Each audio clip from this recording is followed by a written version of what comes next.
tuze wano okulaba emirimu gw'entambula n'okusuubiza abanyayuganda nti emirimu gye tukola wano egenda mu maaso bulungi, mugenda nga buyitamu tulongoosa. Kati pulojekiti eno gavumenti yagiteekako okulaba nti erongoosa mu byentambula n'erongoosa mu traffic jam abadde kwata abantu abatambula agenda mu kisumululo yabu. Objective eri nti bwe tunaamala eno project jamwe ne baddewo ng'ekwata wano egenda kwata nga tekyaliko.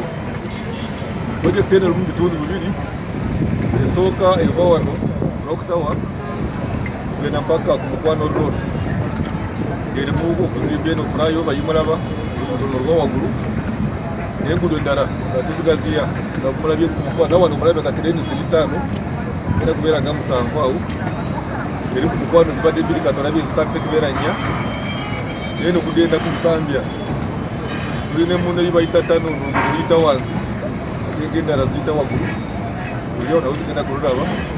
Kansuubira nti zino zonna bwe ziba ziwedde jamwe badde kwata wano ejaba kuba tekyaliko. Twakozeko n'entugaziya ne drainage structures ebitwala amazzi n'ebiki twabigaziya kugamba amazzi agabadde gasikama wano enkuba ng'etonye naga gende mu channels endala zetwakoze. KCC erina pulaani ya drainage kati kwe twakoze nga tusinziira ku pulaani yaabwe nga bonakola ezo ne bagaziya sayidi yonna basanze yaffe nga bazigaziya eka yonna drainage n'ekisuula ne storm water kitambule bulungi. Projekiti eno egenda kutwala $8 million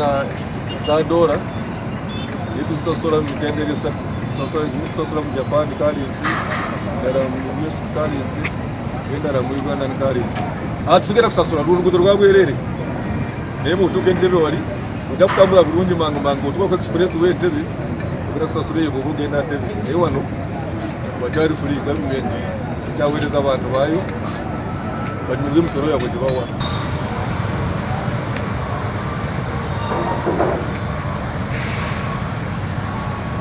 Download the app on App Store or Google Play Store now.